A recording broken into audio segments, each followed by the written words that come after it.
All right. This is it. This is the finale for 2021. Let me wait for it to wake up. Let's see who's going to come in second here. Twitter came in first, by the way. Twitter always comes in first. But, it's taken. All right. So Rockfin is away. Oh, Rockfin with the win. Rockfin with the win. Rockfin was in second. YouTube was in third. Added like a T to my second. I said second. It was like SECONDT. That's weird. That was weird. I didn't even mean for it to do that. What are you going to do? All right. So we are up and operational. What's up, everybody? Good afternoon, good evening, good morning to everyone in my time zone, to everyone out there in the future. Thanks for waking up. I know it's early where you're at. And to everyone listening to the podcast later, hope all is well in the future, too. I mean, if you're listening to the podcast later, it's definitely after the live stream. So you too are in the future. Welcome to Get Your News On with Ron, the last headlines show of 2021. We're taking a break. We will be back on the week of January 10th. I'm not sure what interview is going to be shaping up for that week quite yet, but the week of January 10th, the show returns. We're going to be sticking to the same format. There will be a headlines show on Thursdays at 2 p.m. Eastern, 11 a.m. Pacific on Thursdays, unless otherwise noted because of my tour schedule or something like that. But generally speaking, it'll be on Thursdays, and it'll be all the headlines for the week. And then there will be an interview show earlier in the week on Monday, Tuesday, or Wednesday, typically. A lot of times on Mondays, sometimes on Tuesdays or Wednesdays. And we'll be doing 2 episodes a week. We're going to continue that format. I know it's weird that I kind of tweaked the format some during the year instead of just waiting until the end of the year. But I needed to do it for a number of reasons. It just needed to happen for a number of reasons that has nothing to do with any of you guys. It has nothing to do with the viewers or listeners, but it just had to happen. Anyway, let's thank everyone who helps make this show possible. Our friends over at Indie Left. Indie Left is a place to find all the content creators you know and love. They update a list, they curate it, and they update it twice a day to find out everything they got going on. And to subscribe to their Discord, go to independentleft.media. That's independentleft.media. So, couple end of year thoughts. Some of the words we've ruined. Grifter. That's the big one. That goes with, I mean, should I just skip ahead now?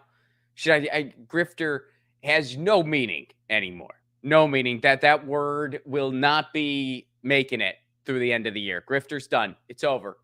Everyone's a grifter. Every single person in the world ever is a grifter. It's amazing how we have devalued and just completely like ruined that word. And you know what's interesting? By the United States standard, if you work for a corporation who's destroying the flippin' planet, and you stay within their boundaries on the editorial content you're putting out that you're calling news, you're an honest journalist.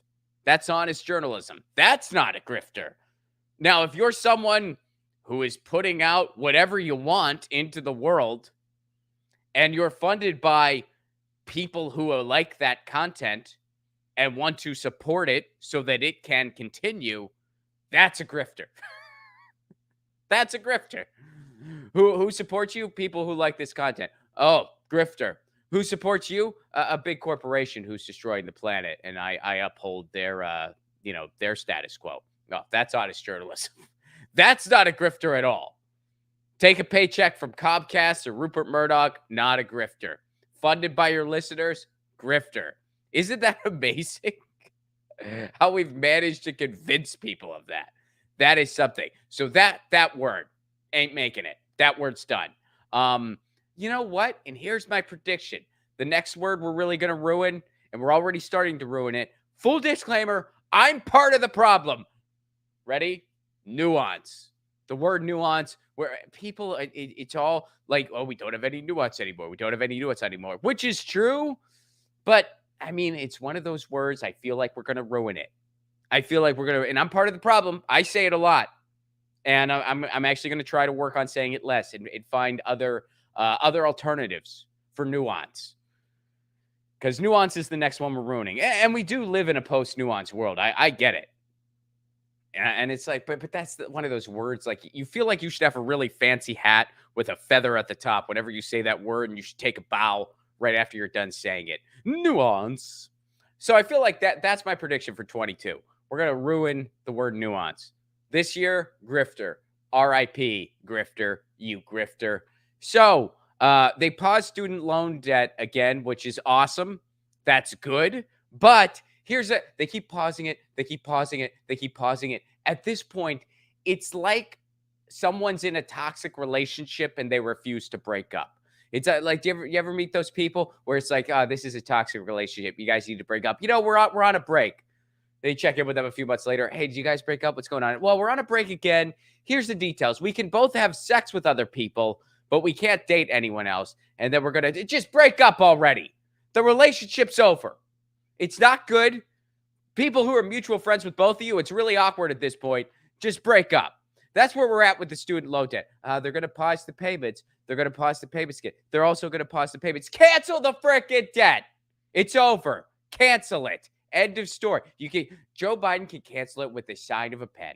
He can cancel it right now if he wanted to. It's very easy. We create our own currency. Read Stephanie Kelton's book. Read David Graeber's debt. We can cancel all student loan debt. Student loan debt was a scam. It was a predatory scam that has crippled multiple generations, that has stifled the economy, that has stifled the quality of life for generations of people.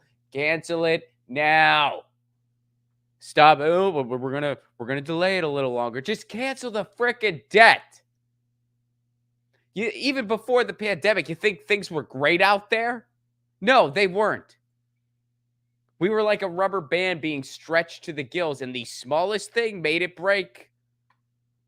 Not saying the pandemic was a small thing. Obviously, it wasn't. But the way we crumbled, it really showed how we were hanging on by a thread. Cancel the debt. I'm glad it's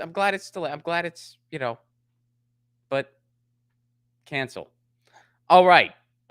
So here's the big thing that I wanted to talk about today. Now, full disclaimer, I don't love doing segments like this. I don't love doing segments where you watch someone else's thing and then dissect it. But The Hill did a piece recently on net neutrality, and I was very surprised that it was even published, and very disappointed. It is so out there on net neutrality and misrepresents what net neutrality really is, misrepresents the history of net neutrality, misrepresent how long we've had net neutrality. And these are a lot of the things that I talk about a lot on this show. And these are talking points that have been knocked down for years now. And you see a platform as huge as The Hill just repeating them. And it's very frustrating to see, because in the cable news sphere, you see virtually no coverage on net neutrality. Gee, I wonder why. Could it be because Comcast owns MSNBC? Could it be because Time Warner is in collaboration with CNN? Could it be because Rupert Murdoch is against net neutrality? I mean, it's not hard to see why. So we're going to go through this segment from The Hill and kind of go through each piece. We're not going to watch the whole thing, but I'm kind of just going to start it, and then we're going to talk about it, and we're going to take it from there. All right. So here it goes. This is the piece from The Hill. And this came out about a week ago. Robbie, what's on your radar?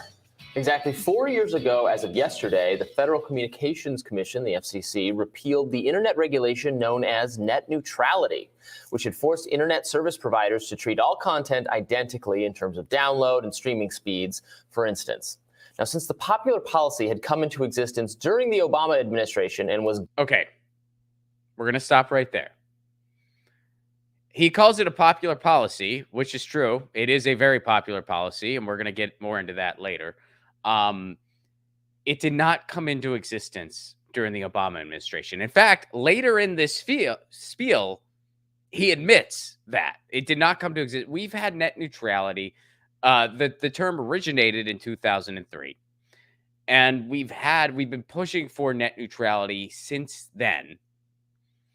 And internet service providers were expected to follow net neutrality rules. We just got it solidified on the books as an actual solid law instead of just something like, hey, cable companies, you're going to follow this. Hey, no, we're not. Let's duke it out in court. We got it as a law on the books during the Obama era. But to say that we've only known a net neutrality internet since Obama and during those few years during the Obama administration is incredibly misleading. We have had net neutrality since the beginning of the internet. We do not know what the internet is like in a post-net neutrality world, even though it's been repealed a few years ago. Well, why don't we know what it's like, Ron, if it was repealed a few years ago? Why hasn't a lot changed? Because people have been fighting on the front lines against big cable, and certain states, California, where I live being one of them, have passed net neutrality laws. So when you have certain states where net neutrality laws still exist, and they're big states like California, like New York, well, the cable companies, their hands are kind of tied because they can't unroll anti-net neutrality packages because they wouldn't be able to unroll them in places with big customer bases. That's why we haven't seen the effects of a post-net neutrality world. You want to know why the internet is still the way you know it? Thank a freaking digital rights activist, because that is why. All right. So right there, just know this did not start with Obama. And all right, we're going to continue because I kind of jumped ahead here, but he says some other stuff here. Gutted during President Trump's reign, its demise was treated as, well, the end of the internet as we know it by panic-stricken resistance liberals. House Speaker Nancy Pelosi predictably said the Republican attack on net neutrality was an attack on, you guessed it, democracy itself. The free and open internet is a pillar of so many things, our democracy, our economic possibilities, entrepreneurship, and the rest, creating opportunities and empowering communities. What isn't an attack on democracy? Okay, so now this Robbie Swove gentleman, I do not know much about him. I probably don't even know how to pronounce his name. I bet I'm mispronouncing it. I know very little about the guy because this isn't about him. This is about this segment. But this is something I want to point out. So he said there that this is a big issue of, quote, resistance liberals. And then he played that Nancy Pelosi segment, kind of making it out like, oh, net neutrality is some, shit lib or resistance liberals or Democratic establishment issue. That is not true at all. First of all, net neutrality has 83% support amidst people, and that is people all across the political spectrum. That's people on the left, people on the right, people in between. So this is not just some resistance liberal thing. Second of all, if it was some, quote, resistance liberal thing, Joe Biden is one of those resistance liberals, isn't he? Well, guess what? Joe Biden is against net neutrality. Was up until recently when during a task force with Bernie Sanders people promised he would have a pro-net neutrality FCC. They made Joe Biden promise that. Joe Biden didn't want to do that. Joe Biden started his campaign with a bunch of Comcast executives. His campaign started with a dinner with Comcast executives, an anti-net neutrality company. Also, Joe Biden waited, and this is one of the issues we talk about on this show all the time. Joe Biden waited until the 11th of the 11th hour to even make any appointments to the FCC because the FCC has been in gridlock and Joe Biden's just let that happen. He waited a historic amount of time. If this was such a resistance liberal issue, why wouldn't have Joe Biden acted quicker on this? Because he doesn't actually care. Also, a big resistance liberal hub is MSNBC, right? I think we can all agree on that. How often do they cover net neutrality? Rachel Maddow, who is a Rhodes Scholar, went on MSNBC. Well, she's always on MSNBC. She works there. But she was on MSNBC, and she made it out like she didn't understand it. A Rhodes Scholar had to cover net neutrality because it was all over the news. Pretended like she didn't understand it. She's like, this is a big deal. I mean, I don't even know how it's a big deal. I don't understand net neutrality because I'm paid not to, but it's a big deal. If this was such a resistance liberal issue, Rachel Maddow wouldn't have done that. So this idea that it's some, Mick resistance liberal, shit lib thing, and those weren't his words, those are mine. But where the code's at there. That is just straight up not true.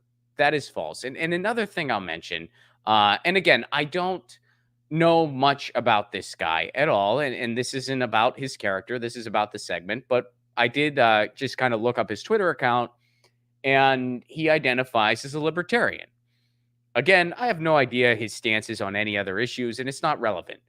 But, I do know that he identifies as a libertarian. And one of the things that I have noticed throughout the years is, especially when I do a segment on, say, Crosstalk, Peter Lavelle's show, which I love Peter. I love doing that show. And he has people across the political spectrum on that show. And one thing that I've noticed on more than one occasion, when I'm on a panel with people who are maybe libertarian or classical conservatives, something of that nature, I recognize the difference between a classical conservative, a libertarian, and a GOP establishment lackey. I recognize that those are two different things. And even though I am opposed to all the ideology, I strongly disagree with all the ideology, I still recognize there is a difference between a classical conservative, a libertarian, and Rick Perry or something like that. There's a difference between them. And I recognize that.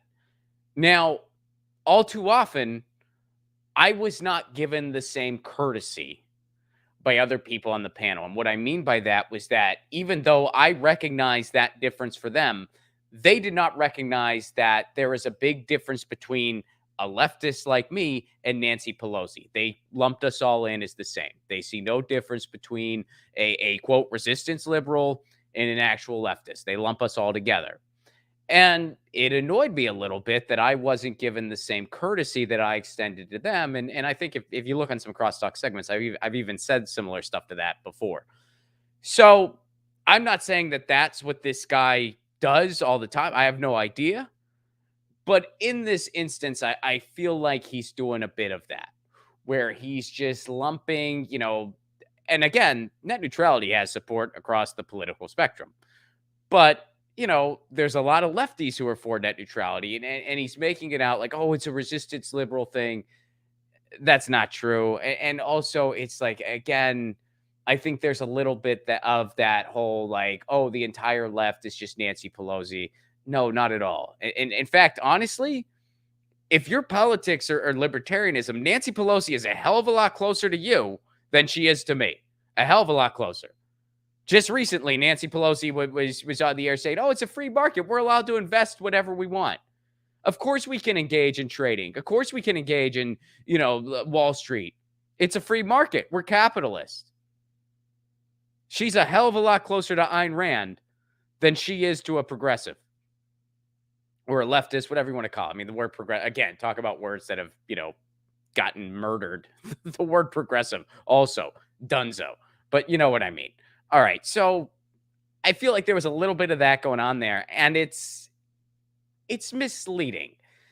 And again, this is coming from the Hill, where it's like their audience is at least supposedly more anti-establishment right and anti-establishment left. People that don't really fall into the vacuums of the GOP Democratic establishment. So when you're making it out like, oh yeah, net neutrality is a Democratic establishment thing, which isn't true, that's sort of diminishing the issue in a way that I feel is very misleading and dishonest. All right, so let's continue with this piece.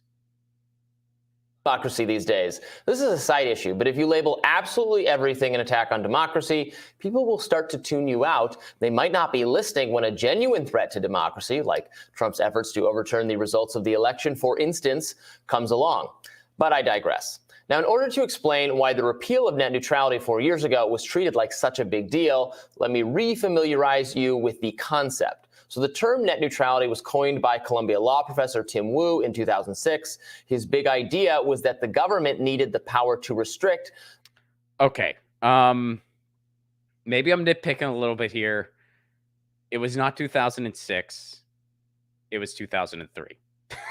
All right. So, we've all misspoken on a year before. I've done it plenty of times. But the reason I point that out, I'm not trying to be like, I got you. It was 2003. But there's a big difference in, if you guys recall, during those years, the internet was really pummeling in leaps and bounds during those years. In the year 2003, it wasn't crazy uncommon to at least know somebody who had not made a purchase online yet. By 2006, not so much. So there is a bit of a difference when it comes to the internet and policy that really concerns the internet. And you're saying something happened in 2006 when it actually happened in 2003. So I will correct that. It happened in 2003, not 2006.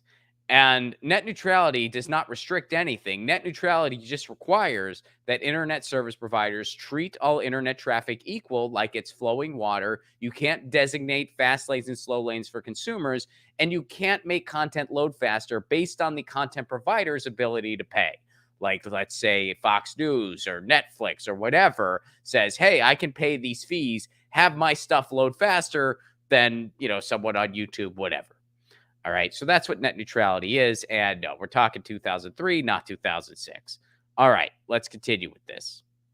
Internet service providers' ability to offer different levels of service to different customers, who told the government over and over again that without rules requiring internet service providers to treat all traffic and content equally, the internet would eventually come to have many different tiers. Wealthy users would pay for digital fast lanes, while other users would end up with much slower, worse service.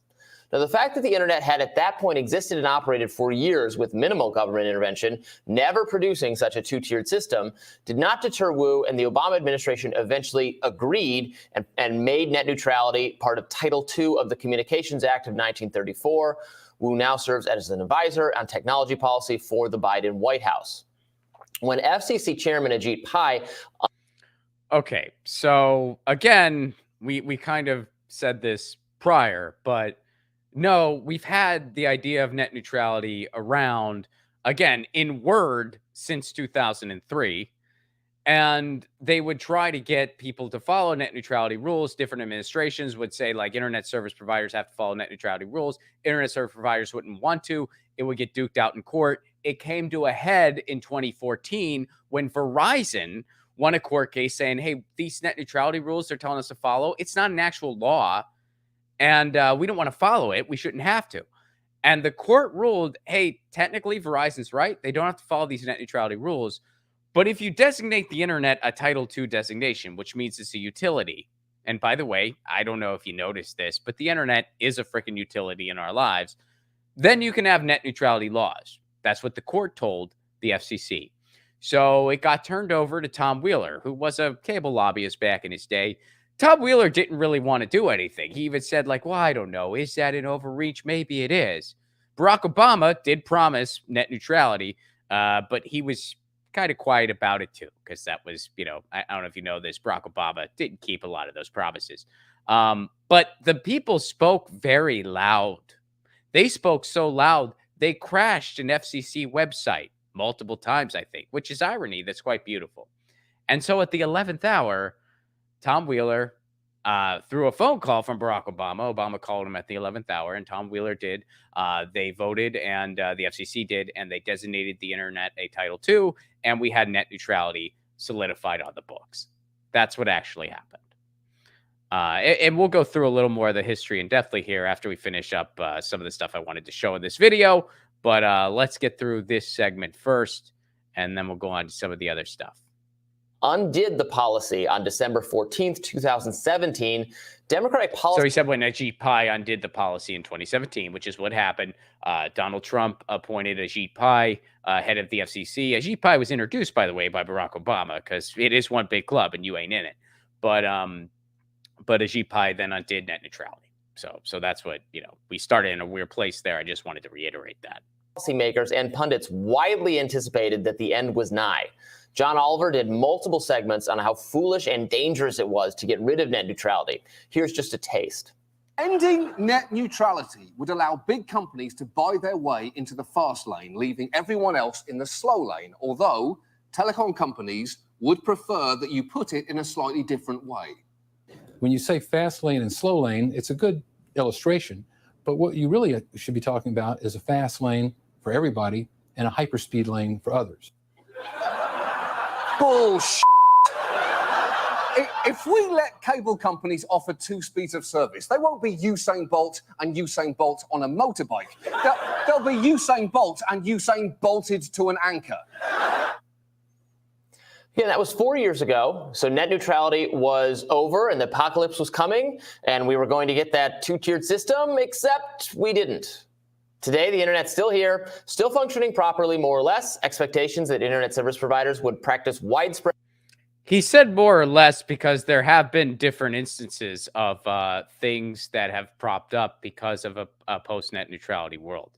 Like firefighters in California, for instance, that couldn't get their data because their data was throttled, which could have happened even with net neutrality. But because we didn't have net neutrality at the time, nothing could be done about it. Also, you had digital divide. Well, digital divides isn't directly related to net neutrality, but you also had these instances where they lifted up these data caps and nothing happened, which taught everybody that, hey, these data caps are completely bullshit. There's no reason for them. We don't need them. It's just a price gouging thing. So they're already trying to get away with as much as they can. Don't you think they would try to get away with more in a post-net neutrality world? They already have data caps that are completely unnecessary. They're not necessary. The pandemic taught us that. Because the data caps were lifted, nothing freaking happened. Nothing happened. The only internet that was hindered are places that were underserved in the first place. And again, that has nothing to do with the capability of the internet. That has everything to do with price gouging and monopolies organized by the big cable companies. You don't think they would try to get away with more in a post-net neutrality world? And again, he keeps saying, well, the sky didn't fall. The sky didn't fall. Yeah, because we held the freaking line. We duked it out in court, and different states passed net neutrality laws. We haven't seen a post-net neutrality internet yet. But when you have some of the most despicable companies in the world dictating internet access, and you see what they've tried to get away with. We've highlighted a bunch of stuff on this show. Comcast were making these bundles available that were grossly inefficient and insufficient for people and selling them to them anyway and price gouging them during a global pandemic. AT&T doing similar things, laying off people when they promised not to. AT&T did that. These are some of the most despicable companies in the world.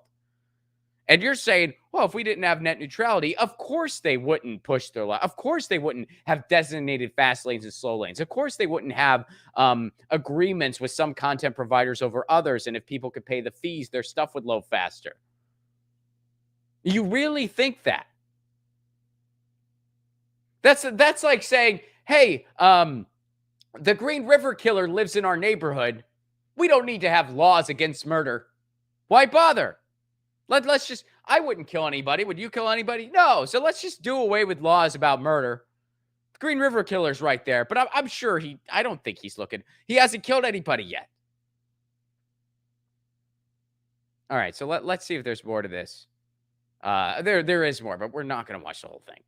Spread and improper discrimination didn't pan out. On the contrary, the internet is better and faster for basically everybody than it was when net neutrality ended. And we explained why multiple times, but all right. In fact, it's better and faster than at any point in past history. That's because the technology keeps going. The technology keeps moving. Oh, you want to know another reason why that is? Not to conflate issues, but another reason why that is because there's more municipal broadband in the country than ever before. And people are realizing, like, hey, internet infrastructure isn't some rocket science thing. And if we turn it over to our city, instead of these for-profit cable companies that are trying to price gouge us, we might get better internet at a better price. That's part of the reason the internet's better for everyone. There's more freaking municipal broadband, which offers better internet at a better price than the big cable competitors 100% of the time. So even Robbie here admits to that. And that's the reason why. He admitted, hey, the internet's like better than ever before. Yeah, that's why. And we still technically, even though it is not a federal law in the books, we still do have net neutrality. We've not seen a true post-net neutrality internet before. but they have pushed their luck. Even in this short amount of time, even with this short amount of time and a global pandemic thrown into the mix, they've pushed their luck. All right. Indeed, to the extent we're concerned about people being wrongly denied internet services, we're actually largely talking about social media, not internet service providers. Facebook, Twitter, and Google make different policies, resulting in all sorts of different kinds of content treatment decisions for very... This has nothing to do with net neutrality.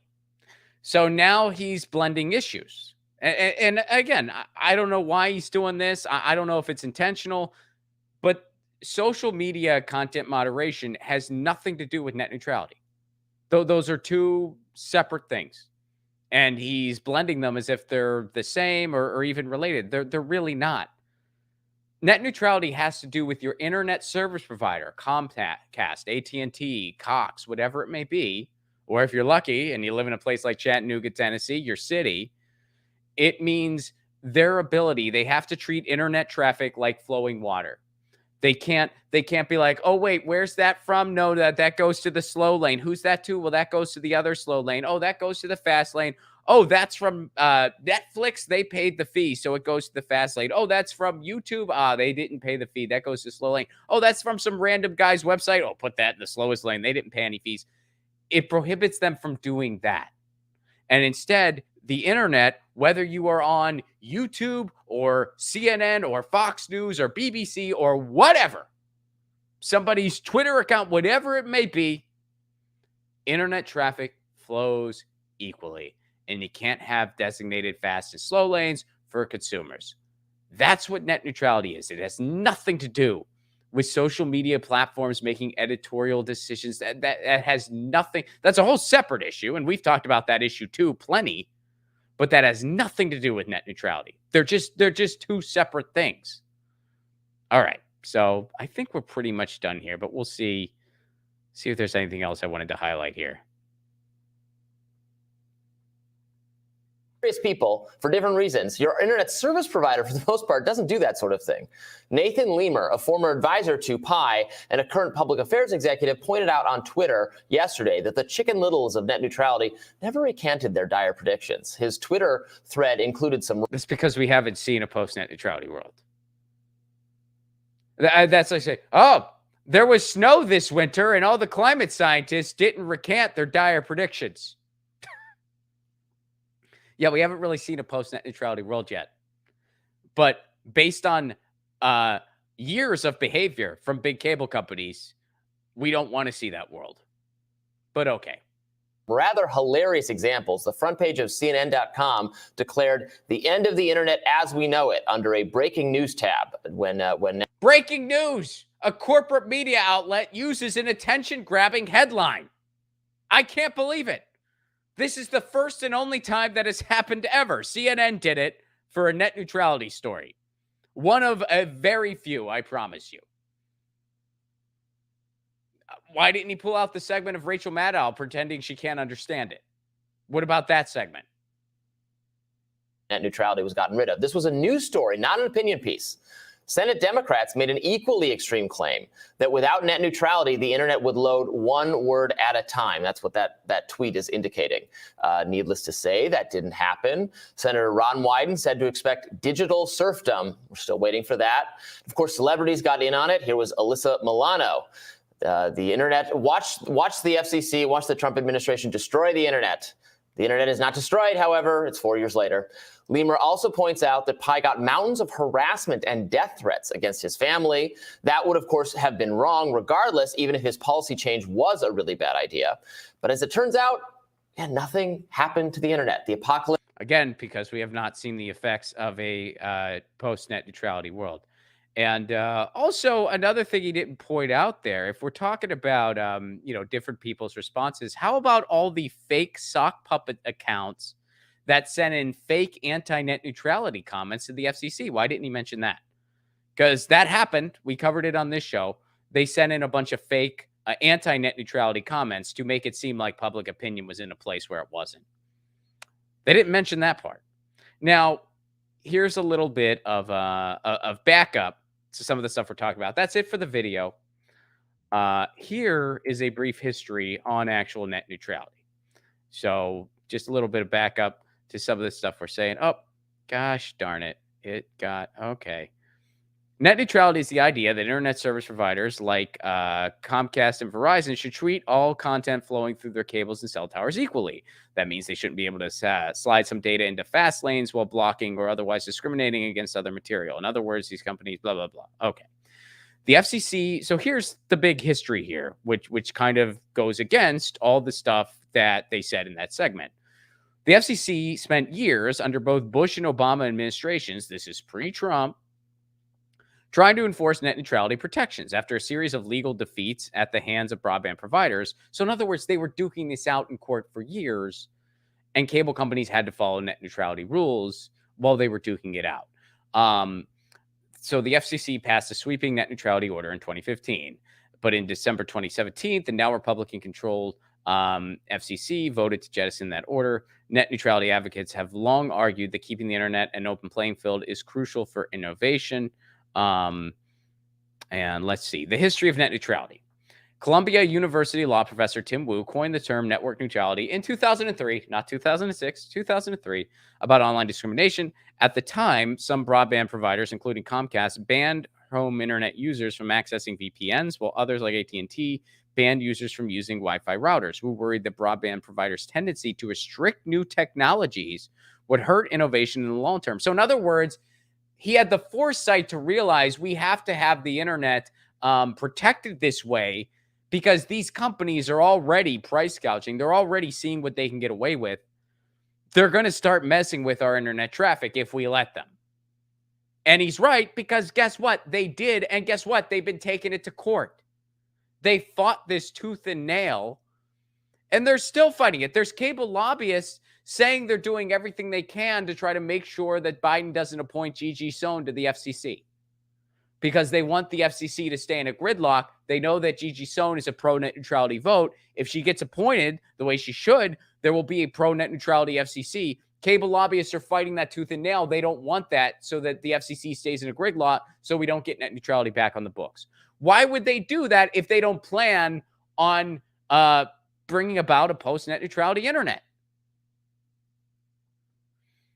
All right, so here's some of the history. The Bush-era FCC took a first pass at these anti-discrimination rules in 2005. It prohibited internet service providers from blocking illegal content or preventing customers, blah, blah, blah. The FCC ordered Comcast in 2008 to stop slowing connections that use P2P file sharing. So basically, they made these companies follow net neutrality rules, because these cable companies would see what they could get away with, and the court would say, oh, stop doing that. In 2010, the Obama-era FCC passed a more detailed net neutrality order. This is all pre-2015, by the way.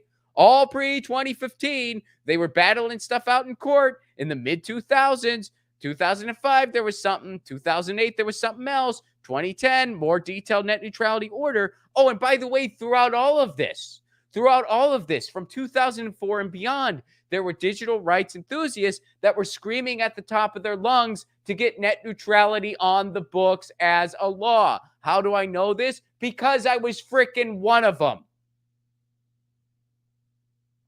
So in 2010, the Obama era passed a more detailed net neutrality order. Again, all pre. So here's where the turning point happened. In 2014, Verizon sued. And the court said, hey, Verizon's right here, but if you designate the internet a Title II, which means it's a utility, then you can have net neutrality. And we know what happened next. So that's a little backup for some of the stuff I was saying here. Now look, again, I really don't like doing these segments where you like watch something like you're like opining on people who opine, and it's just a web of opine world. And I don't do it often. But in this case, I mean, first of all, net neutrality is a big flagship issue for this show. Net neutrality, municipal broadband, digital rights in general, big issue for this show. And it really did surprise me to see what is considered, I mean, that's supposed to be kind of an alternative media outlet, right? To an extent. I mean, would you call the Hill, I guess you could make the case the Hill's kind of corporate. I mean, whatever. It's neither here nor there, really. But I was surprised to see something like that out of the Hill. At this point, I would be surprised to see something like that even out of a cable news network, because these points are just so off center. Like they're just incorrect. They're just completely misrepresenting the issue. And they're really trying to diminish the issue by making these points of association that this isn't a big thing, by likening it to people who actually aren't even really working for it. Okay, that's nice. You got a nice soundbite of Nancy Pelosi talking net neutrality. That's fine. But look at action. Look at Gigi Sohn, still not appointed. They're dragging their feet on it. Joe Biden waited a historic amount of time to even address this. Started his campaign with Comcast executives. Yeah, making it out like, oh, this is some resistance liberal thing. No, it isn't. This is about a free and open internet or not. And that's why it has support across political spectrums and the support of over 83% of people. So very disappointing to see this come out of the Hill. Very, very disappointing. And all right. So I know not a lot of places cover net neutrality, but it's one of the things that we do cover a lot here on Get Your News On with Ron, and we will be moving forward in 2022. Guys, so to end the year out here, I just want to say a few parting things before we call it a year. This has been a fuck of a year. This year, on a personal level, has been one of the worst of my life. I'm trying to think if maybe it's the worst. No, it's not the worst, but it's up there. I mean, it is up there. And I'm not saying this to, I don't want any sympathy or anything like that. I mean, I'm not unique. I'm saying this for that reason, that I'm not unique. And I know a lot of you are in that same boat. And I think a lot of us were kind of looking around and we're thinking, geez, I thought this was going to be better than 2020. This was even worse. I think this year was infinitely worse than 2020 for a number of reasons. You know, in 2020, there was at least like a sort of element of like, hey, we're in this together. And now it's just, everyone's at each other's throats nonstop. And this is just, it's really been something. I mean, it has really been something. And one hard lesson I've had to accept is that there are more sadistic people in this world than I realized. And, you go and you see stuff online. There are a lot of people out there that are genuinely just fine with what's happening and fine with what's going on. Because in reality, there's a lot of things in their life that they need to address.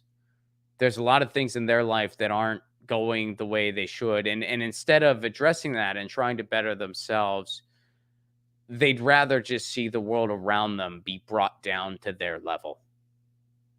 They'd rather have that. They'd say, hey, I'm broken. And instead of trying to fix things, I'd rather just see the rest of the world break. So I'm enjoying watching the world suffer this much. There's more of that in this world than I realized. And God, that sucks. But we can't let that level of cynicism win. We really can't. I know that's kind of a cliche. You might be thinking, come on, Rod, it's not like the world doesn't have its problems. Well, of course the world has its problems. But there is a big difference between not sugarcoating what's in front of us, which I don't do that. And I have no use for that either. I mean, that's the other extreme. There is a world of space between relentless, unproductive, unconstructive, I wouldn't even call it cynicism, because cynicism in the philosophical sense has a lot of different meanings.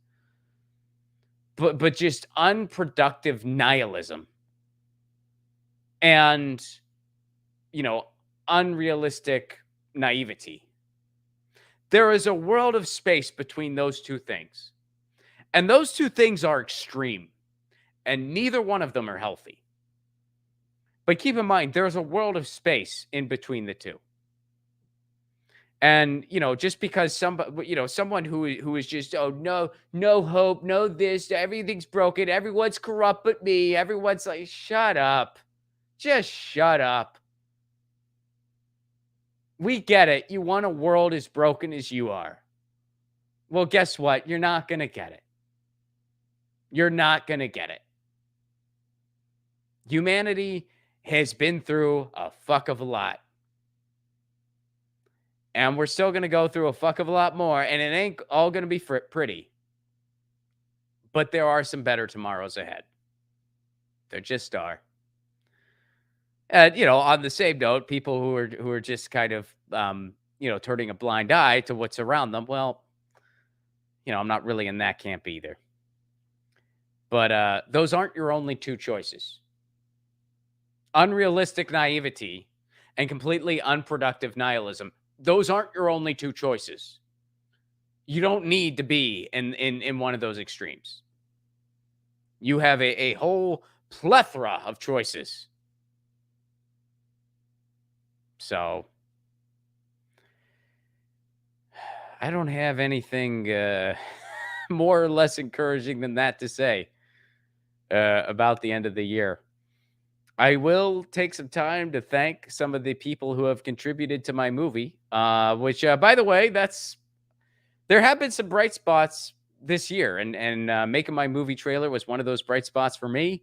And we're going to be breaking ground on the actual movie soon, and it's because you guys have been helping fund it. So thank you so much for that. And I want to give a special thanks to some of our funders here. Robert Gilbert, thank you so much.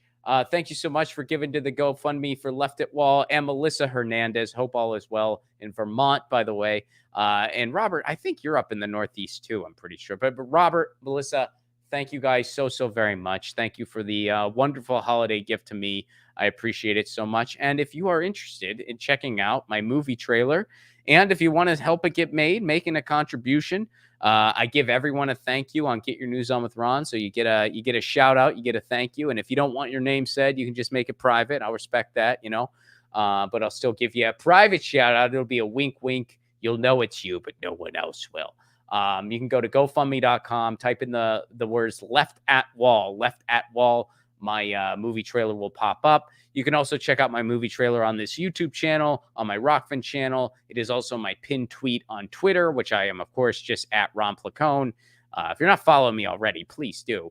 And you can check out that movie trailer. If you want to help it get made, make a contribution. If you give $100 or more, we even list you in the credits. If you can't make a contribution, that's totally fine. Watch the trailer anyway. Share it with your friends. And again, a special thank you to Robert and Melissa.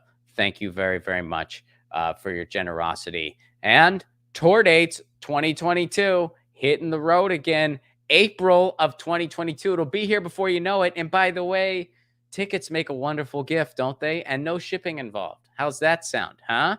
RonPlacone.com. Where all am I going? April 16th, tour kicks off in Pittsburgh, Pennsylvania. Can't wait to see my hometown.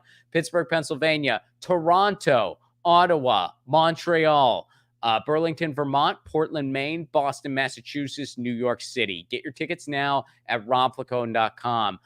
Chris Moen's going to be opening for me on a lot of those dates, and Lauren Ashcraft is going to be on some shows as well. She'll definitely be in Pittsburgh and in New York, so do not wait. Get your tickets now, RonPlacone.com. Can't wait to see you. Again, that's Pittsburgh, Toronto, Ottawa, Montreal, Burlington, Portland, Boston, New York City. Heading out east, baby. Heading out east. And, I got to say, too, it has been an absolute ball making these holiday theme songs for everybody, which if you want to get your own, patreon.com/Ron Placone.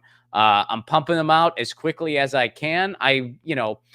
Order yours today. If you want something before the holiday, you got to order it now. You got to patreon.com/Ron Placone, sign up for a Give What You Can level, and message me right away if you want one before the holidays. It is the last call of the last call. But I've been having a ball making them for y'all. It's been so much fun. I've made one for some nieces. I've made one for some sons and daughters. I've made one, of course, for pets. I've made one for siggos that are going to be surprised by it. I've made one for different shows that are going to be launched next year, a couple podcasts that are going to be coming out next year. I've made theme songs for them. It has been an absolute blast. I've been enjoying it so much. If you want one, patreon.com/RobFlacode. Check it out. It's a give what you can level. It's one of the perks on my Patreon. Check it out. You know, it's a lot of fun. It's really a lot of fun. I've been enjoying it. It's been so neat. And someone say I'd come to Canada. I am coming to Canada. I don't know when they posted that, but I am coming to Canada. And I can't wait, by the way. And I made sure it was before hockey playoffs. And BC, don't worry. I'm coming out to BC too. That's going to be a separate run, though. They're a little far apart, if you haven't noticed. I'm sure you have. But yeah, we're doing East first, going out East first. And then I'll definitely be going to Vancouver at some point. But that'll probably be later in 2022. And I'm going to be doing some international stuff. Should have some announcements soon. Right now, first tour dates. Oh, and I do have a Los Angeles show, February 10th at Flappers Comedy Club. I'm doing a show in Los Angeles. A bunch of other fun comics are going to be there. I'll be announcing that lineup more as the date gets closer. But yeah, February 10th, Los Angeles, California. Those tickets are available too. You can get all those tickets, the East Coast tour dates in Canada and Los Angeles at romflacone.com. Now, Super Chat. So I missed this one on Monday. I don't know if you're here, Jamie, but if you are, I'm sorry that I missed your Super Chat on Monday. It was one of those things like sometimes they don't register until after the stream is over. And so I don't see them until after the fact. So I apologize for that. But Jamie, you said on Monday, can't wait to see you in Minneapolis. I can't wait to be back in Minneapolis, Jamie. Minneapolis, one of my favorite cities. Some of y'all know that about me. I love Minneapolis so much. And unfortunately, we had to cancel not one, but two shows in Minneapolis. We were supposed to be there in 2020, and then we rescheduled it for 2021. And you guys know what happened next. So, and now the way I'm doing it, you know, I kind of had to move forward as far as live shows go. I couldn't reschedule an entire nationwide tour a third year in a row. It was just too much. And, you know, Graham and myself kind of just had to scrap that tour, which sucks. But we had a full-length tour scheduled for 2020, and it got canceled. We had another full-length tour scheduled for 2021 that was a rescheduling of the 2020 tour, and it got canceled. So now we're just both in a place where we just kind of got to move on to other things we were going to do. So, you know, for me, I wanted to do some Canadian stuff, and that's what I'm doing. And I'm also doing some other international stuff, and I'll be taking it from there. UK 2023. I'm hoping to get to the UK in 2023. And 2022, I'm hoping, obviously, Canada and potentially Iceland. Working on Iceland. If not, there will be something else. But anyway, yeah, I'll be announcing more in the coming months. But thank you for that, Jamie. And I will for sure be doing something in the Midwest as soon as I possibly can.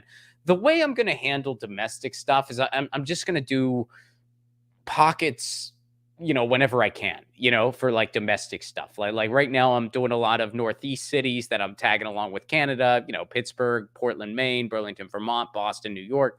So I'll be doing stuff like that, but I really got to get to Detroit. I really got to get to Minneapolis, Chicago. So I will get to Minneapolis as soon as I possibly can. I'm not sure when at this point in time, but as soon as I possibly can, I will be getting there. And thank you for that, Jamie, and happy holidays. Mobo, what's up? You're up in Canada, and I hope I'm going to see you at a show up in Canada. You know, I got Ottawa, Montreal, Toronto. If you're on the other side, Vancouver, it is coming. And I'd love to do like Edmonton or Calgary, but Canada, you are a very big country. and in some of your places there's not a whole lot around. So I'm doing my best, but I can't promise I'll get to every Canadian city. But obviously I'm for sure going to get to Toronto, Ottawa, and Montreal, and I'm working on Vancouver as well. I'll likely be doing Vancouver later in 2022, along with Portland and Seattle, which we also had to cancel twice. That was another thing. Portland and Seattle, another canceled twice. I might maybe even more than that. I think we canceled. Oh, it's been a nightmare. But anyway, Momo, thank you very much. You give me a wonderful cartoon pair. You know, I love the cartoon pairs. And Venetia, what's up? Hope all is well in the UK, which I'll be seeing you in 2023. I'm definitely going to be doing the UK in 2023. I hope to see you then. Thank you very much for the super chat contribution. And you gave me the other pair. So thank you very much to Jamie and Momo and Venetia for the super chat contribution. Thank you very much over at GoFundMe. Thank you to Robert and Melissa for contributing to the GoFundMe. I'm going to be breaking ground on that movie soon and some other scripted projects that I'm really excited about. So 2022, there's going to be a lot happening. And in the meantime, thank you guys so much for being here, for tuning in, and to allow this show to exist for another year. I live or die as far as the show goes by you guys. So if everyone stopped tuning in, this show wouldn't exist anymore. So thank you for allowing this show to exist another year. We've been around for a couple years now. And when I started Get Your News On with Ron, I wasn't sure what exactly it was going to turn into. If it was going to turn into anything, I didn't even know if it was going to be like an ongoing thing. I mean, I started it just as a streaming experiment to see what happened, and it's morphed into what it is now. And it's because of you guys. So thank you. Thank you very much for giving me another year. And thank you very much for all your support this year. And I want to wish everyone a happy holiday season and a happy new year. And I know it's not an easy time. It really isn't. But yeah, we can't let the unproductive nihilism win. We just can't. We really can't. And I know sometimes I myself can be a bit sardonic because, I mean, at times that is very much an appropriate response to the world. I mean, come on, look around you. And there are some people that would say I myself am a cynic. I wouldn't describe myself as that way. Some people feel otherwise, and that's okay. It's all about perception. But again, unproductive nihilism or unrealistic naivety, those are not your only two choices. Both of those are shitty choices, and you don't need to succumb to either one of them. And I encourage you not to. And I encourage you to have a wonderful holiday season and a happy new year. And if you are struggling, don't hesitate to reach out to people that care about you. Really. I know that's kind of a cheesy thing to say, but it is the truth. Because I think at the end of the day, one of the things we're all struggling with is that feeling of true isolation. And it's hard and it's heavy. But then when you kind of get, I've said this before, I'm not as much of an introvert as I thought I was. I'm learning that about myself. I'm an adult. Like, I'm in my 30s. It's not like I'm some teenager. Like, oh, I'm learning this about me. Like I'm freaking in my 30s. But even I'm learning more about myself as a response to everything that's happened in the world. So, I think we have those moments where we reconnect as people, where it really kind of pulls us out of the funk. And at the end of the day, that's heavy on all of us. And of course, some have it worse than others. There are people out there that they've become housing insecure throughout all this. They become food insecure throughout all this. And it's absolutely criminal that this is happening. But we got to just be there for each other the best that we absolutely can. Because at the end of the day, we are all we have. And at the end of the day, a long, long time ago, we climbed out of the trees, we being humans, humanity. We climbed out of the trees and we decided to cooperate with each other. And you know what? Even though that ain't perfect and it has its trials and tribulations, that was the right freaking call. We're better off together than alone. And sometimes you need to raise the alarm when it comes to climate change and digital rights and net neutrality and municipal broadband. And you need to talk about things like MMT and workers' strikes and unions and general strikes and protests. And that's a lot of the stuff we do here. Oh, and we talk about music and cats, because music and cats just helps it all get along a little better, right? I think so. And pets in general, by the way. I love I love our dogs too. I love dogs too. You guys know that. So thank you guys for being here. Have a wonderful holiday and a happy new year. This show will be back the week of January 10th. And until then, you know the drill. Lucy says meow. And she says thank you for all your kind words this year when I was sick. Because Lucy got sick this year. And y'all made me cry. You guys were so cool, and all the tweets and messages and emails, and it meant an awful lot. And I am thrilled to report she is doing better, and a lot better. So Lucy says meow, and she says thank you. And I say peace, love, and a general strike. Happy holidays. Happy New Year. And I'll see you all in 2022. Peace.